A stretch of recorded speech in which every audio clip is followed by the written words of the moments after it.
اللهم اغفر لجميع موتى المسلمين الذين شهدوا لك بالوحدانية ولنبيك بالرسالة وماتوا على ذلك. اللهم اغفر لهم وارحمهم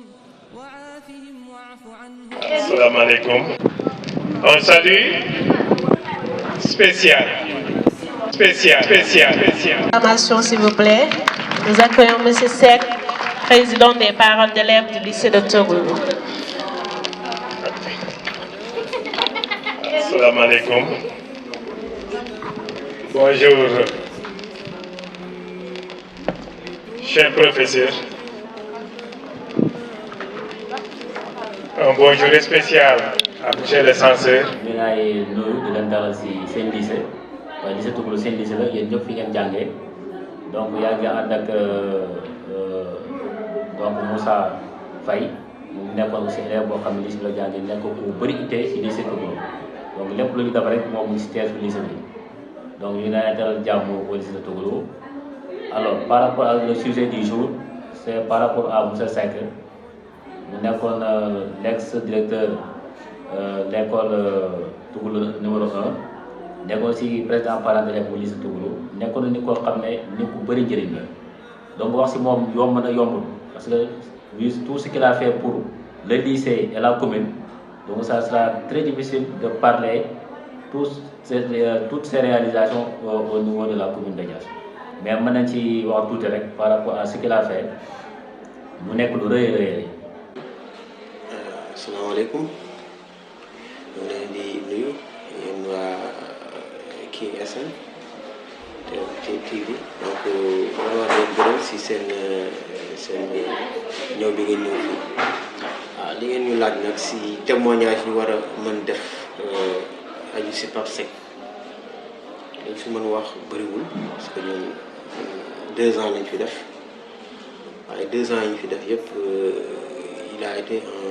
collaborateur sincère, désintéressé, pour xam ne kii il est prêt à faire tous les sacrifices donc pour l'école,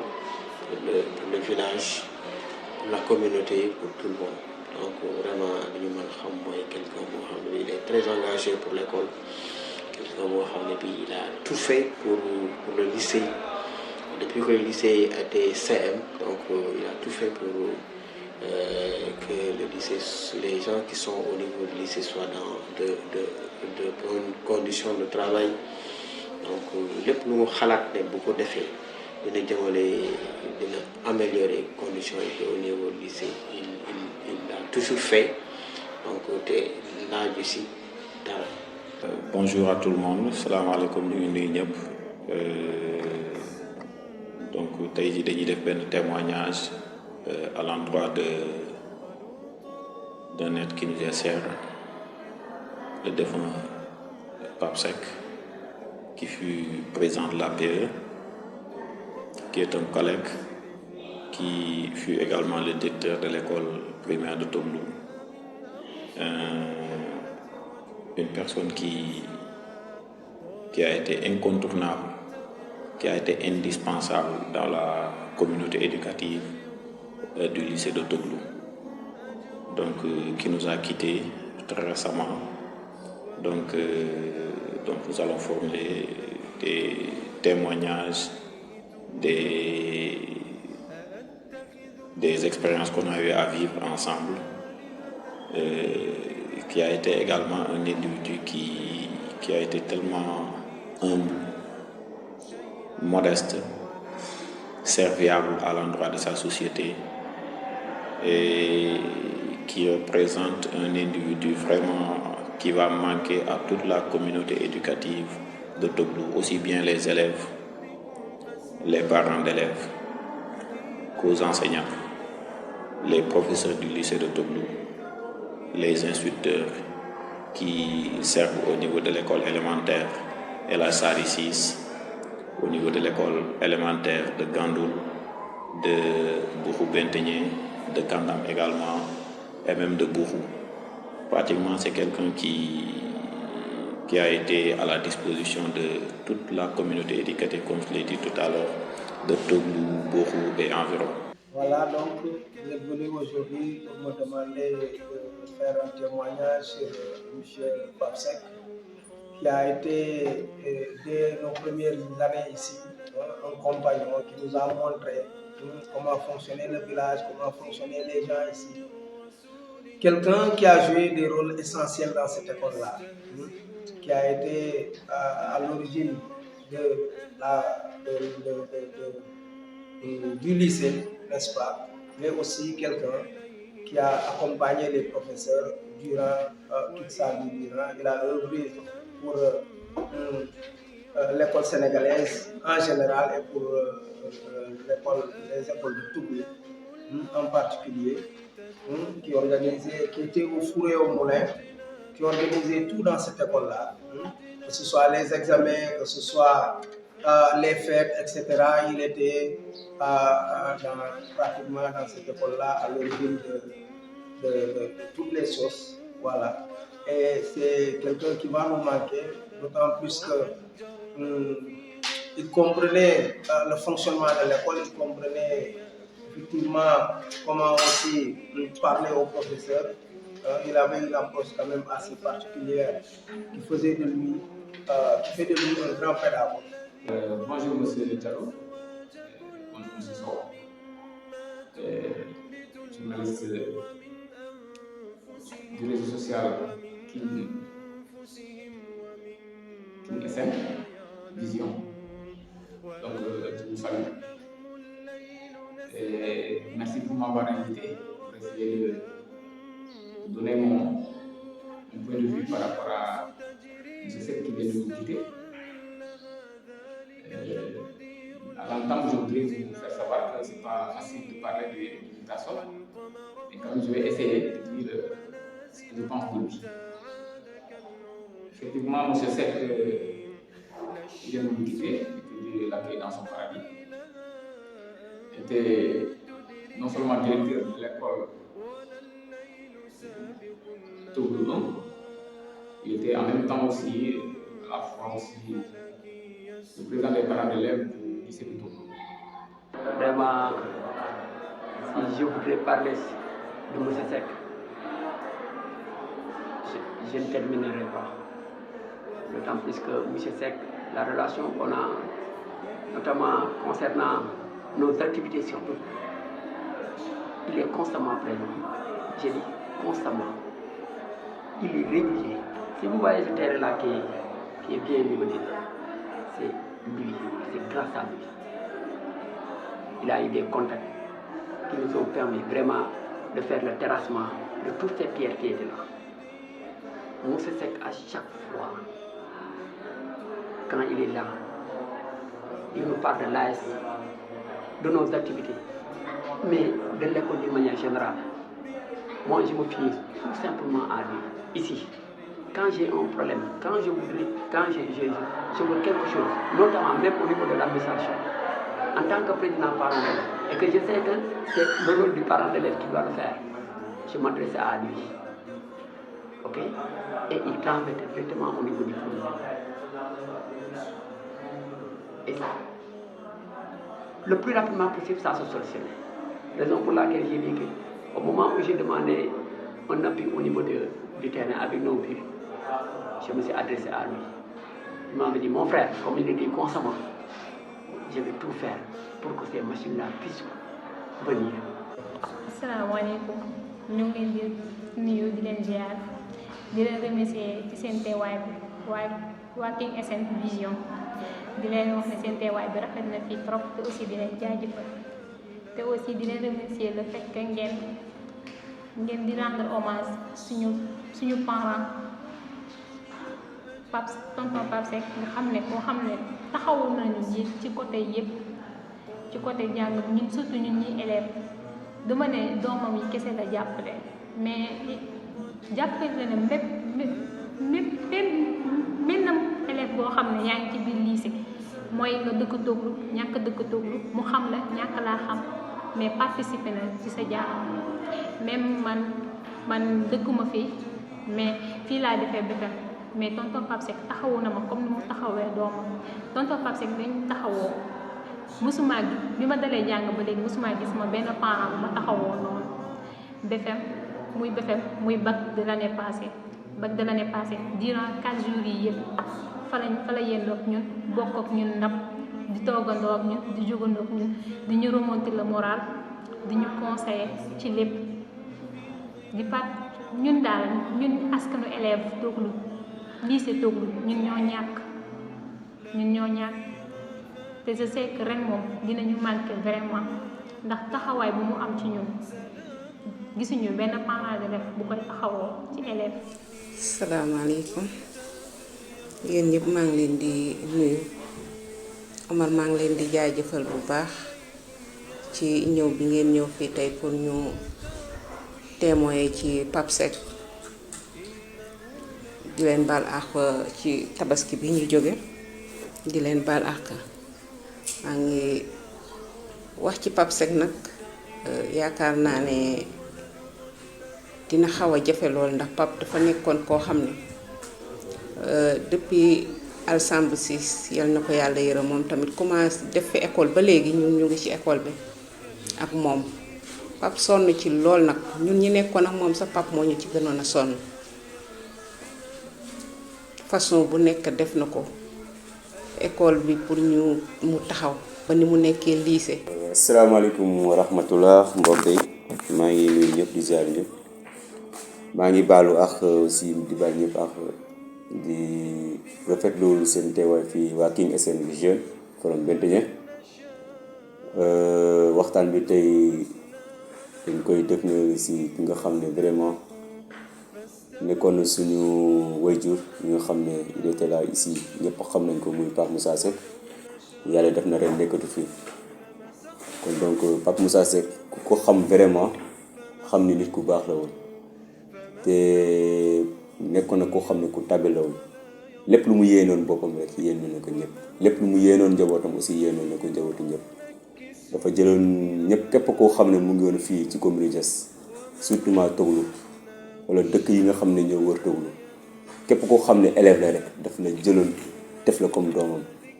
yàlla def nettoo ko ni nga xam ne mooy le président de l'association des parents d'élèves mu koy doxal comme na mu ko war a doxalee ñëpp di si gis ay résultats yoo xam ne sont des résultats positifs si wàllum këyitu xale yi mu si taxaw ak seen wàllum jàng ba yàlla def lu mu def instant yi nekkatu fi kon donc kooku noonu ku ko am si dëkk vraiment mën naa ne am nga lépp. maa ngi nuyu ñëpp di rafetlu aussi seen teewaay fii ak seen lii bi King SN Vision bi en fait li may wax ci tonton Pape Seck mooy que man ren laa fi ñëw di def si terminal ci début d'année bi daan naa dégg ñuy wax turam même censeur sax daan nañu wax turam ba ñu naan kooku ku jëru jukkal la ci école bi après bi ma demee kër ga laa dégg ci samay papa ak oncle yi di wax ci moom lu rafet daal mais même si xaw ma ko carrément li ma dégg élèves yi di ko wax ci moom mel na ni xam naa ko ba pare mais aussi maa ngi koy ñaax comme que moom nekkoon na fi di éduquer élèves yi di leen andil ay xalaat yu baax daal même aussi dem na mais élèves yi lim ñu daan wax nañ jàpp loolu gën a góorgóorlu bu ñu xoolee ci moom rek gëm naa ne dinañ gën a góorgóorlu ba bac bi aussi bu ñu jàngee dinañ gën a réussir moom fi mu nekk foofu dina soulager carrément te maa ngi koy ñaanal aussi ak képp koo xam ne jege na ko élèves yi partout daal moom fi mu jëm gënal ko fi mu jógee yàlla xaree ko aljana firdawsi. maa ngi leen di nuyu yéen ñëpp je vous salue et aussi particulièrement je salue aussi la présence de King SN parce que avant tout aussi gis nañ liggéey bi ngeen di def parce que c'est pas évident tamit nit ngeen di ñëw ci école bi vous faites tout votre possible ngeen liggéey bu rafet. Bon, pour parler de Pape Seck, ça sera vraiment quelque chose de difficile parce que on constate aussi que ñun dañoo am tendance nit ki buy dund duñ la defal hommage mais ce qui est dommage en général da ngay dem ba dee et après soo yëgee doo dee rendre hommage et c'est quelque chose vraiment qui est triste mais quand même on va essayer de parler un peu ci moom man pour globalement ñun xam nañu ñëpp Pape Seck doon def ci école vraiment il a œuvré pour l'école et comme on le dit c'était un vrai combattant aussi un vrai leader dans l'école parce que assisté na élèves yu bëri même pas si vous voyez un témoignage jàppale na ñu bëri pour mën a am këyit et ça aussi c'est un acte à saluer. Salaamaaleykum maa ngi leen di nuyu di leen ziar di rafetlu seen liggéey bi bu baax a baax man la Adama Seck di doom ci ki nga xamante ne mooy Pape Moussa Seck nga xam ne yàlla li ñu ko gën a soxla te moom moo ñu ko joxoon jël na ko ci suñuy loxo kon duñ def rek lu dul ñaanal ko waaye ñaan yàlla sax bi yàgg suñuy loxo moom tamit en tant que papa nekkoon na koo xamante ne ci man ku seer la parce que dañuy naan doom bu góor papa bu waaye doom bu jigéen yaayam mais sama cas contraire la parce que jege woon na ma trop te sama xarit la woon amuñu woon nëbb yenn caractère yi yenn dignité yi yenn comportement yi su ma ko amee tey yàlla ak moom la parce que moom moo def ci man dañ doon waxtaan lu bëri di échanger lu bëri sama daan am lu ma jaaxle tamit ma dem toog waxtaan ak moom. Asalaamaaleykum wa rahmatullahi taala wa barakatuh. ñu ngi leen di sant di leen gërëm seen ñëw fii boo doon suñu mag nag man rakkam laa daara laa tudd Bara Seck man naa la wax ne moo nekkoon moo ko kër gi ci góor bu weesoo moom man maa ci toppoon sama diggante moom tax ay doom bàyyi leen maak moom taxoo nañ taxoo boo xamante ne wax dëgg yàlla yaakaar ku ñu doon gis sax yaakaaroon ne ay magam ay doom bàyyi la noonu parce que mag mu bokk na ay bàyyi su noonu lañ yare te moom dugal nañu ci boppam mu jeex tak tak ku yéwén la woon bu baaxoon mënoon lijjanti mbirum jàmbur boobu rawatina waa këram ñun ñii ndax léegi dama mën a wax ne ñun léegi lañ soog a ñàkk bàyyi parce que ba mu fi nekk ba léegi taxaw woon nañu taxaw boo xamante ne xel mosuñu xalaat bàyyi parce que pour mos a jóg rek mu boobu jóg na bu yàgg ba taxaw liggéey moom kenn waxaale ko parce que lépp loo xamante ne ci wàllu liggéey liy avancé doomu aadama dugg nañ ci yéer nañu ci te wax nañu ci ba ci mbirum tool yi tey xaw na wis tuuti sax mais bu fekkoon te woon mu ngi fi tey ak wis bii heure bi dañ koy fekk mu ngi tool tellement que ni mu bëgg woon liggéey ni mu bëgg woon toog nanguwul toog benn yoon bu mu san toog fi sax ma ne ko dañ jiite du ma def dara damay toog ma ne ma lu tax ngay toog demal jógal bi dem tool nga daan da ngay doo bay mu daan forcé ci béy dëkk yàlla moom def na ci loolu ñun ci loo xamante ne dëkk yàlla même bu fi suñu papa nekkee woon nii def nañ ko waaye moom li mu def suñu daal vraiment du rëy boo xamante ne dégg na ko. Asalaamaaleykum wa rahmatulah wa barakaatu. Ginnaaw boobu la ñu nuyoo di leen baalu ak di leen baal ak ñi nga xamee ne yéen a jógee lu bent ji ñu fii di ñu ziare si ñu wax ne Pape Seck comme suñu mag yi Bara ni mu ko waxee Pape Seck nekkoon na nit ko xam ne nitu référence la ndax Pape Seck éducateur la woon bu ñu nee éducateur nag nekkul ne rek ci njàngale mi la yemoon mais Pape Seck ci côté yëpp la mënoon wala jàngale wala sport wala culture yooyu yëpp yàlla daf ko mayoon mu mën ko xam ko daan ko pratiquer nag Pape Seck jullit la lépp lu mu daan def dafa woyofoon tool ñu fooy kay ndax lépp lu mu daan def rek daf ko daan booleeg ñëpp kon moom Pape Seck nit ñi ñëpp xamoon nañ ko ndax toog lu fii daf fi mujjee rek mais am na fi mu fekkee. Personnellement, Pape Seck, j'ai eu la chance de le côtoyer parce que depuis la création de cet établissement, donc c'est lui qui était le président de la PE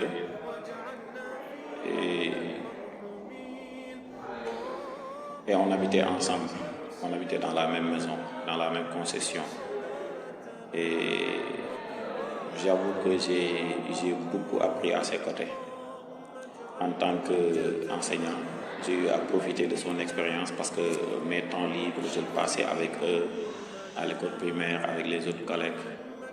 Ou bien parfois c'était chez lui, on allait regarder les matchs ensemble. Parfois on avait quelques moments de discussion, des moments de discussion ensemble où on parlait du fonctionnement de l'école, de comment faire améliorer les conditions de vie des enseignants. C'est quelqu'un qui se donnait tout le temps, qui ne se réservait pas pour trouver des moyens, pour trouver des solutions pour améliorer les conditions de vie des enseignants et des conditions de vie des enseignants et des élèves ici dans l'école. Élèves yi daf leen defoon comme doom yu muy jur. Nanguwul woon dara élèves yi dañ demoon sax ba ndeysaan bu duggee ci école bi rek ñoom ñëpp ñuy ree ndax ni mu daan waxee ak ñoom ak ni mu daan defee ak ñoom bu feet amee ni muy waxee ak ñoom def leen nii def leen lële moytu leen lii bu leen dugg ci lii chaque fois Pape mu ngi def rek lépp loo xam ne rek xale yi dinañ jëm kanam wutul doom wutul bañ a doomam ñëpp la yemale woon kayit yi bu ñëwee xale yi ku nekk mën a taxaw ci wutu kayit bi dajale ba yàlla ba mu koy moom sax fekk ne mu ngi dajale ay kayit pour yu mu war a defar nga xam ne kooku yemul woon rek ne dama daan defar pour sama bopp dama daan defar pour sama poos wala dama daan defar dafa doon defar askanu Saafeen la doon defaral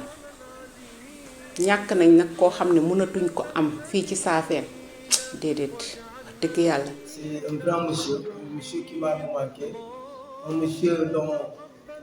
la pédagogie n'est plus à démontrer puisqu'il a enseigné pendant des années durant les écoles d'abord d'où il venait, de Sabguet et je pense c'est voilà et l'école de Togo où il a terminé comme directeur. Monsieur Seck, quand je l'ai connu au lycée de Togo. Et quelqu'un qui avait le sens du travail bien fait. Non seulement il intervenait pour conseiller, mais aussi il avait la possibilité de montrer qu'il était disponible à écouter tout le monde. saal bi nag saalam la néegam la kii kam la ñoo bokk ndey ak baay kii seeram la xaar kee mooy soxnam kee yaayu soxnam la fële rakku soxnam la kenn si wàll gi nag fii mooy saxu soxna fii si ginnaaw ni ma la ko waxee Pape dafa dañul sama xol ba léegi dafa dañul si sama xol saal bi ci bunt bi rek laa yem nii damay tëdd sama néeg ba si yàgg jóg bëri di ñëw ci saal bi pour laaj sax soxna si ndax Pape ñëwagul bi ma ñëwee ba fii rek laa jàppal sa bi ma wàññi ko ba léegi dañugul sama xel. waaw Pape Seck en tant que enseignant mën naa wax ne moom jàmbur yi la gën a itteel que ñun ñii di ay propre doom yi mu jur parce que ñëpp xam nañu moom ni mu meloon ak jàng ak gëdd bu mu ko joxoon ku bëggoon jàng la ku ko respecté woon la ba tax na bu gisee koo xamante ni yaa ngi ci jàng rek dalay bëggal boppam mu respecté la boppam mais tamit dafa doon sacrifié wu pour nit ñi mën a jàng parfois damay waxtaan ak sama yenn xarit yi ñu naan ma yow sa temps papa fekkee ko parce que bu ñuy yor temps primaire daf la daan fekk yow ngay seetaan télé ci sa kanamu yaay ak sa kanam papa mu dóor la ba jëlee la foofu ne la dama jàng say leçon am na ay temps dem nañ ba buñ déggee ay motom di riir dañ daan daw di nëbbatu kon kooku tey bu sacrifier loolu loo xamante ne mu def ci yow loo xamante ne sa yaay mënu kaa def ci yow wala sa papa mënu kaa def ci yow kon kooku amoo dara lu dul ñaanal ko wax dëgg fa yàlla liñ mën a wax foofu mooy sacrifier ne boppam pour képp koo xamante ne élève la wala yaa ngi jàng rek nga réussir waaye tamit nga bu subaa nga jëriñ sa yaay ak sa papa. ba muy commencé service Casamance lañ ko affecté woon wala nekkoon di ko jàngale ay ati at presque at yi mat na 10 ans ñu soog ko affecté fii zone bi ñuy wax Toul ci zone Poul kon Pape Seck ñu bari xëy na xamuñu ko woon sax dañ koo déggoon nii rek di dégg ay jàlloorem ndax fi mu jaar ci àll bi rek kon Pape Seck mission moo ko fee woon mission bi ñëpp xam nañu nan la ko daan doxalee waaye ñun ñi nga xamee ne ñoo des ci ginnaawam bi yaakaaruma ne mission boobu mën nañu parce que Pape Seck daawul woon fanaan daawul woon yéen heure bu ne mu ngi ci soxla xale yi surtout élèves yi ak parents yi 24 heures sur 24. école bi keroog ba ñu ñàkkee Pape Seck ci école bi rek lañu xam ne école bi moom jeex na mais nag dañ ne yàlla bu soxlaa ku soxla ñàkk.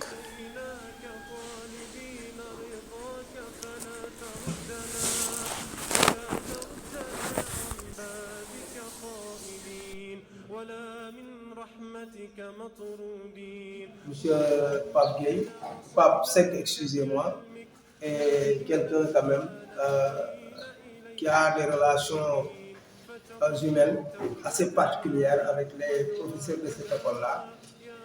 Pour l'anecdote, il nous appelait mes frères, et à chaque fois qu'il venait ici,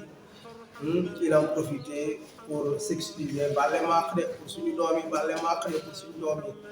Voilà, c'est pour dire la dimension humaine de l'homme, un grand homme, et c'est Touglou. Et en particulier aussi les écoles de Touglou qui vont quand même qui ont perdu un grand homme, un homme d'une dimension sociale, humaine et professionnelle extraordinaire. C'est un homme exceptionnel. C'est un homme à toutes les dimensions humaines, accueillant, très aimable, disponible à tout. Effectivement, M. Seck, je ne dirais pas qu'on ne trouverait pas de remplaçant, mais il serait très difficile de le trouver un remplaçant du moment où il a toutes les qualités humaines possibles et que ces qualités-là ne sont pas des qualités faciles à trouver en beaucoup de personnes.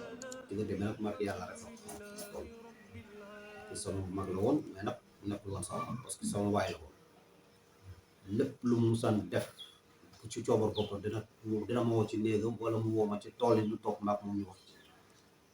musul def dara loo xamante ni maak moom wax ci dama nit musuma def dara loo xamante ni dama ci wax ba tax na daal yeggoon na ma koo xamante ne man nee naa la ñuy ñàkk ne man maa ngi man ñii sam jëm def maa ñàkk waaye nag yàlla baax na dañu amee ngëm yàlla as tuut dañ ci amee ngëm yàlla moo ñu tax a texoo waaye bi fi Pape jógee moom bu fekkoon bàyyi nañ ko ak ñun rek man yaakaaroon naa man dootu mën a dem parce que bu ma gëstoo yem ci nit ñi rek sama xel dem sama fit bi yokk waaye bu ma wéetee sama bopp rek dootum xam lu may def ndax jamono bi parce que bett nañu trop waaye nag dafa nekk loo xam ne mbirum yàlla la te kenn mënu ko jox. Personnellement, moi, il était mon ami. Tout ce qu'il faisait, donc il n'hésitait pas à m'appeler, il me demandait mon point de vue, on échangeait sur beaucoup de choses. voilà, on échange beaucoup de choses. C'est un gars, un homme vraiment très généreux, un homme vraiment qui aime le travail. Et bu ne daana taxawoo ay nit mooy mag muy xale kon nit ñi li ñu yaakaaroon ci moom mu doon ko doxal yàlla na yaakaar boobu ñu fas ci xale yi kon yàlla na yàlla tukki laay boo nit day taxawu xale yi comme ni mu daan taxawee xale yi ndax ñàkk nañu mais boo seetee xale yi ñoo gën a ñàkk ndax ku ne yaa ngi xalaat ne dem na kan moo ñuy taxawoo ci suñu examen yi kan moo ñuy taxawoo ci suñu dossier yi waaw boo sootee foofu mu xaw laa metti ndax la mu mënoon ndax keneen dana ko mën. waaw justement li ma mën a wax ci monsieur Seck nekkoon na koo xam ne vraiment yaakaar naa ne ñu ko xam ne rek dégg nga mën naa ne ci tur wala boog ci commune Diass ñu ko desee xam bëriwul. La communauté éducative de Toubou a perdu un être important, un être, je vais dire, indispensable, a perdu un être incontournable qui a eu à contribuer à l'amélioration des conditions d'études des élèves, des conditions de travail des collègues, au développement de la communauté éducative de Toubou. muy problème jàngale muy problème papier muy problème examen yooyu yëpp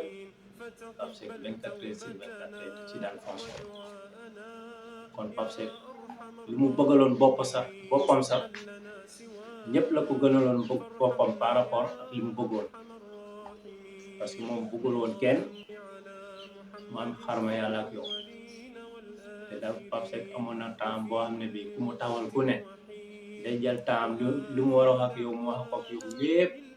li nga ko war a wax nga wax ko bu dee lu mu war a lijjante la mu la amul problème on va gérer amul problème nga xattaa ci ñun nga xam ne boo daan am problème sax tant que gisoo ko sa xol de giif mais saa yu ko tegee bot da ngay mel ni sax la nga defoon la la jàppoon bàyyi na la ndax li mu woyof. Je connais pas mal d'élèves ici, pas mal d'élèves de cet établissement qui, par exemple, s'ils ont eu à continuer leurs études jusqu'à décrocher des diplômes, c'est grâce à lui. Pourquoi? Parce que c'est des élèves qui n'avaient pas d'état civil, des élèves qui avaient peut-être perdu leur acte d'état civil ou bien parfois qui n'étaient même pas déclarés à l'état civil. Il a eu à faire des démarches, à démarcher des audiences foraines pour que ces élèves-là parviennent à avoir des papiers d'état civil pour maintenant pouvoir avoir la possibilité de s'inscrire à l'examen, etc. bëri na ci ñoo xamante ni fii ni demoon nañu ba bàyyi jàng des élèves qui étaient exposés à la déperdition scolaire. Donc du ma citer ay tur nag mais xam naa ci lu bëree bëri mu taxaw ci di ci dox di ci wax di ci dugal poosam ba xale yooyu noonu tey jii nekk ci situation boo xamante ni bu ñu amee diplôme tey jii ni loxoy Pape Seck moom moo tax. Il a aidé, il a contribué. Donc tout ce qui faisait vraiment développer sa localité, Pape Seck fait partie des premiers. Bon, par rapport au lycée Tougoulou, il a fait beaucoup de choses au niveau du lycée Tougoulou. On peut même dire que tous les résultats qu'on a eu de 2017 à 2022, on peut dire que les 90% donc, nous viennent de Pape Seck. Il a contribué à hauteur de 90%.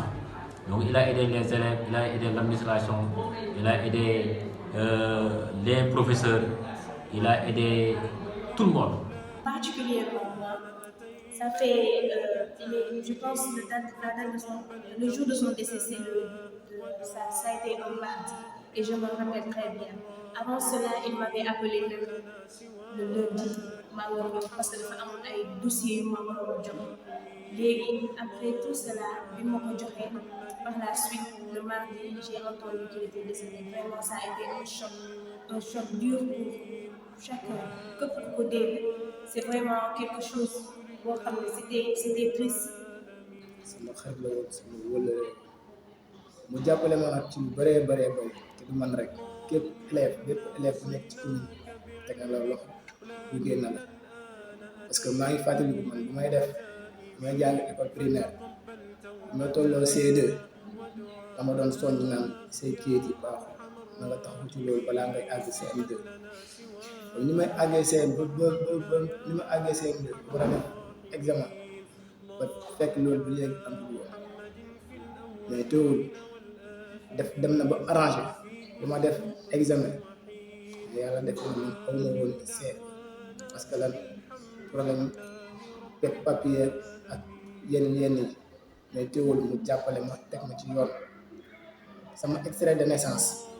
bu taxawee ba tey jii nii ma am 40 di ko doxee ci biir dëkk bi c'est grâce à lui parce que taxawoon na mu boole ma ay nit mu am ay kayit yu baax ma def examen jàll ba ni ma demee lycée bàyyi ma benn yoon ba bu ñuy def 3e aussi ba ni ma amee BFEM. Je me rappelle un jour ils ont quitté Toul pour aller rejoindre Thiès. Leur voiture était tombée en panne et c'était très difficile. Quand ils m'ont raconté ça, je leur ai dit que non, on n'avait pas enduré ça. Mais c'était très compliqué. Ils ont dañoo poussé oto bi àllub Kaaña, vous vous rendez compte, àllub Kaaña ñu poussé oto bi ba keroog ñu dugguwaat pour. Pourquoi? Parce que pendant cette semaine-là, ils ont tellement fonctionné avec le chef du village Mafoudi et monsieur Ndiaye Pambagnik, ndeysaan ak maire Fat Diouf, maire Binta Sow, ñoom ñoo nekkoon les têtes de pont, les éléments qui faisaient fonctionner l'APE et qui ont pris cet établissement en tant que simple serre avec 2 salles de classe et l'ont transformé en lycée avec le mur de clôture. Actuellement, on a 15 salles de classe et j'avoue que liggéey bi nit ñëpp bu tollee fii nii tey jii nii pratiquement en majeure partie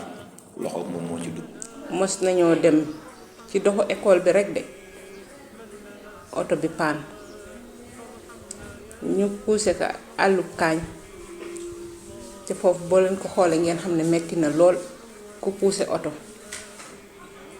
àllub Kaañ ba nga génne nga xam ne askan bi donc xale yi rekk la taxoon a jóg askan bi dong la tax a jóg surtout ma xale yi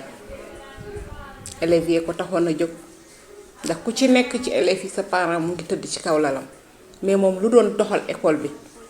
lu doon tax xale yi mën a concentré wu seen jàng kese moo taxoon rek muy dox doxin boobu di def defin boobu yi tamit Pape Seck mos na ñëw ba ci kër gi fii doon xool xale yi ndax ñu ngi jàng wala jànguñu parce que daf leen ko daan tere ku nekk ci xam nga moom école kii bi la nekkoon primaire bi la nekkoon ñi mu yoroon doon leen jàngal sama xale yi ci la bokkoon daf leen daan tere mu ne bu leen di seetaan télé dee leen jàng dañ jékki-jékki rek mu ne salaamaaleykum guddi ci biir fii ci kër gi mu ñëw naka la ñëw rek ñoom ñëpp ñu jëkkante bunt bi te noonu la ko loolu mu doon def fan la Pape Seck dëkk mu nga ba biir Toglu mu ñëw ba mbit jam fii nga xam ne kooku bëgg na xale yi jàng. suba na ñëpp def ñii naan damay dem ñii naan du ñu dem dañu am soxla bu la wax waaye boo demee ba départ ñu départ dem tool di nga wàññeeku ak fekkaat ñu si tool yi ndax moom parce que nanguwul musuñu nangu muy wéet loolu ma ko heure bi bis bii yaakaaroon bu ko fekkoon da yaakaar na taw bu xas ba bis tool lay yenn ba ngoon vraiment yàlla jàppaloon nañu ci moom dëgg même tool bi dina wéet tool bi si boppam rek dina wéet parce que man mii di wax yow ba mu diggee ne benn yoon laa mos benn yoon laa defaat ci tool ba léegi defatu parce que mënuguma ko def ba li may waxee ndax moom. mu nekkoon quelqu'un boo xamante ni il était comme un père il n'était pas seulement un collègue mais il était un père pour les enfants pour les élèves il était un oncle nekkoon seen conseiller fu mu leen gisee jàng leen bu baax concentré wu leen seen jàng bu leen kenn yàqal seen jàng ñun aussi tamit les enseignants à chaque fois qu'ils nous voyaient très souvent dafiy ñëw fii nii au niveau de la salle des profs nous rendre visite même s'il n'avait pas par exemple lu mu fiy lijjanti day ñëw nuyoo et il nous appelait respectueusement mon frère te yàlla xam ne ni mën nañoo jur parce que doomam sama morom mais loolu yëpp daf koy jël teg de côté il nous appelait mon frère au lieu mu lay wooyee sama collègue du ñu wooyee collègue mais il nous appelait mon frère juste pour vous montrer la modestie la simplicité de l'individu. Vraiment de ma part li may wax loo xam ne defal na ma ko man mënuma leen ko lim juum mais vraiment il a beaucoup fait pour moi ba tey ni fi ma toog nii di wax nii audacité bi ma am nii bokk na si ñi nga xam ne ñoom ñoo tax ba audacité bi pour ma toog di wax ci kanamu nit wala si kanamu mbooloo moom bokk na si ñooñu ñoom loolu bokk na si ñi ko def si man kon donc maa ngi koy jaajëfal bu baax di ko ñaanal yàlla bu baax a baax a baax di ko jaale njabootam di ko jaale képp koo xam ne daal jegewoon na ko vraiment ñu ngi ko jaale waa dëkk bi waa commune Diass waa Toglu particulièrement waa Kilimane vraiment di ko jaale waa lycée Toglu aussi vraiment il était là moom moo daan jàppale élèves yi candidats yi daan def bac ak BFEM yëpp mu ngi leen taxawoo ba fu ñu jëm mu ànd ak ñoom candidat yi daan def bac fa leen neewul lycée de Diass moom moo leen daan taxawoo ba man ñii man ak moom ñoo daan ànd chaque at ñoo daan ànd ba ren ji muy toll nii moom nekku fi mais man maay obligé di ànd ak xale yi ba si BFEM bi aussi vraiment ku baax la woon ku tàggal leen aussi ñu ngi koy ñaanal yàlla bu baax a baax a baax. Pape Seck wax dëgg yàlla ci loolu laa ko gën a jàppee nag dem ba ñu dem ba Thiès oto bi paan ci yoon bi te mosuma woowee sama tur yaa faatu rek la may wax.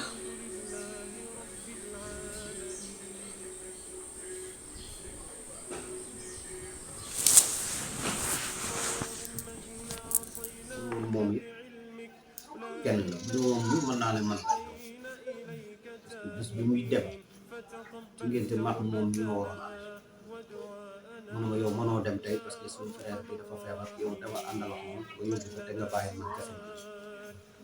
taxoon na fii loo xam ne lu mat fanweeri minute bu deppee bay départ bu wàññoo ko ñu taxawal ñu mel ni yàlla daf ñu doon tàggat loolu jour boobu yu bëri nag wax nañ ko ci diggante boobu waxtaan nañ ci waxtaan ak ñu bëri ba mu mun a ma bu ma dellusee ñu yeggali suñu waxtaan te yàlla noonu la namoon ci moom am daal ci ni ma mën a waxee ku baax la woon ku nangu liggéey ku am yëg-yëg ci doomu aadama la parce que mosul nangu xale yi kër gi sax mosul nangu kuy bëri surtout suñu doom yi bu jógaan tool xale yi dañuy këpp mbax ni bi rek soot léppam daal dekkoon ci ñun ak waa dëkk bi ak ñeneen ñoo xamante ne dëkk ñu si dëkk bi su léeg-léeg damay dégg nit mu woo ma mën a ma sa grand frère bi de wax dëgg si yàlla am na li ñu waroon li jëtti ndax dina ma ko mën a ko boo ñëwee dina la ko waaye ñu ngi ñaan yàlla rek loolu mu mënoon am ko ci yàlla wuutul ndax yàlla baax na yàlla du jaamu kenn yaakaar rek lañu am ci moom ak jaamu ko kon lu ñu ko ñaan mu meññ kon yàlla yàlla nangul mën naa li ma waroon wax ci moom sax bari na mais comme mbetteel la ci man moo tax mënuma ci sore lool parce que man maa ci dala tuuti man maay sant ci góor yi mais parce que lu bëri amul naa ko ci bëri jàngal na ma ko wàllu tool yi sax li ci bëri moomu ci jàngal bëri kon ñun bu ñu tàmmee coono tey ba man ci lu bëri moom moo tax kon yàlla fay ko ba loolu mu mënoon yàlla def ko ci doom yi ba ñu wuutu ko ba ñu raw ko yàlla dafa leen sutura ak wér ak gudd fan ba ñu doyal dund incha allah taala. donc par rapport d'abord au lycée bi nga xam ne moom moo ko jiitoon nekk seen parent d'élèves yi il a fait un travail extraordinaire depuis la création du lycée en 2017 jusqu'en 2020 donc Pape Seck a fortement accompagné le lycée dans tous les domaines. Je peux dire dans tous les domaines. Et cela donc s'explique par les bons résultats qu'on a obtenus aux différents examens, BAC et BFM. Parce qu'on peut dire même que le lycée de Togo fait partie des meilleurs lycées de l'académie de Thiès. On a eu des mentions, donc vraiment on a eu beaucoup de satisfaction sous la règne de Moussa Seck. Donc il a fait tellement de choses au lycée. Examen yi aussi bu amee du noppalu moo xam BFM la bu dee BFM la moom il est toujours là donc toute la période du BFM avec les élèves avec les examinateurs pour leur demander ce qu'ils ont besoin pour les mettre dans de bonnes conditions de travail. Par rapport aux examens, les élèves ont toujours son soutien. Non seulement il les accompagnait au lycée de Ligas, parce que le lycée de Togo, les élèves composaient pour les examens à Dias, il les accompagnait toujours. Il les accompagnait toujours du matin au soir, j'étais avec eux. Donc, dans ce cadre-là, le lycée ne pouvait pas payer cet homme-là. Et tout ce que l'on peut faire, c'est véritablement de prier que le Seigneur puisse l'accorder son paradis et effacer toutes ses fautes. S'il avait des fautes, vraiment, on demande à Dieu de lui pardonner et de lui accueillir dans son paradis céleste. Il avait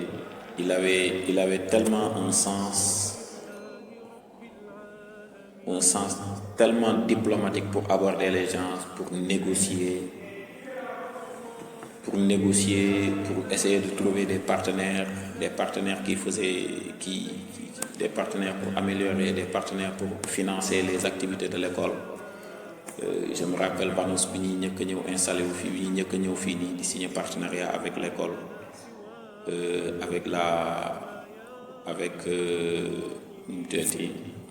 Djibi Ciss moom moo ci jàpp ak monsieur le maire Aliou Samba Ciss boole ko Pape Seck mu ñëw fii nii comment ça s'appelle encore monsieur Niang voilà exactement mu ñëw fii nii demander quels sont vos besoins wax leen li ngeen bëgg ñu kii ko. Il a tout de suite pensé à construire une salle informatique, une salle des profs,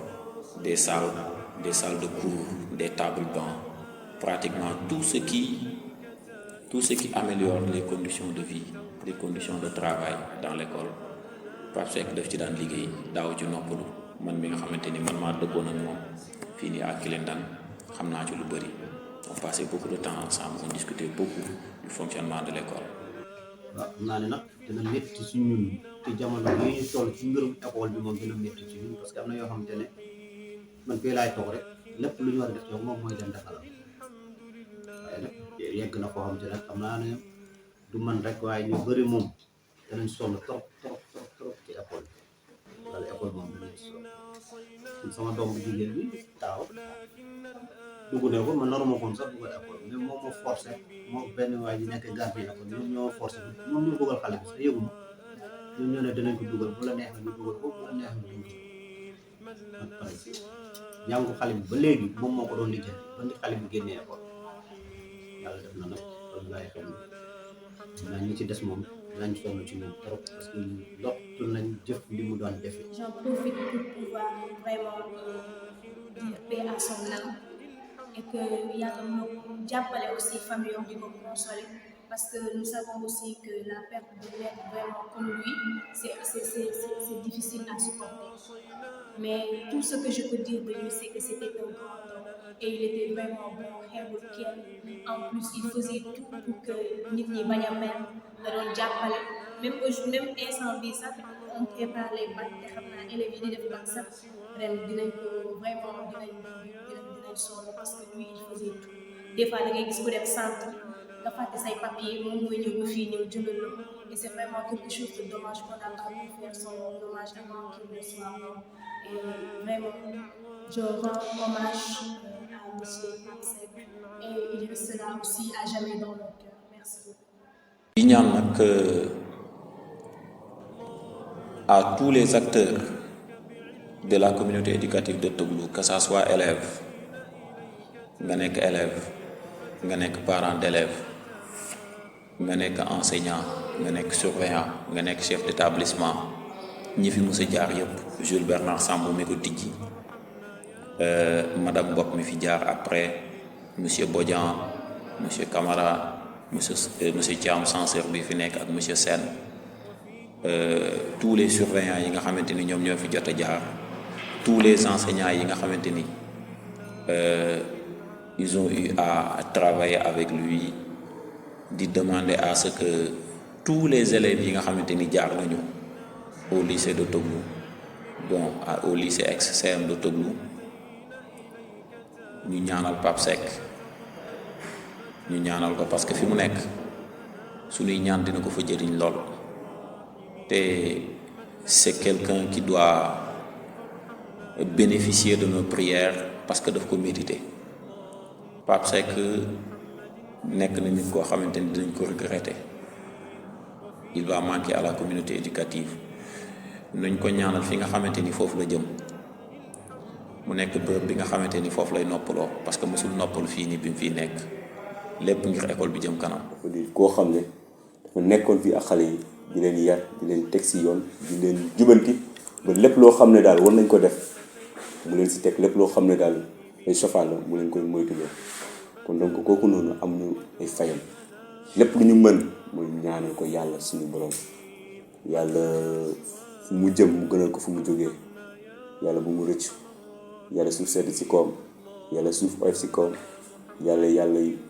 malaaka yërmande téere ko yàlla Seydina Muhammad nekk wéttalam nga xam ne mooy barzak fu mu jëm ñu ngi koy ñaanal yàlla bu baax ku baax la woon ku tabe aussi. lépp lu ñu fi taataan yëpp yàlla mu doon di yàlla nangu la yàlla ñu sutura ci zahir ak baatin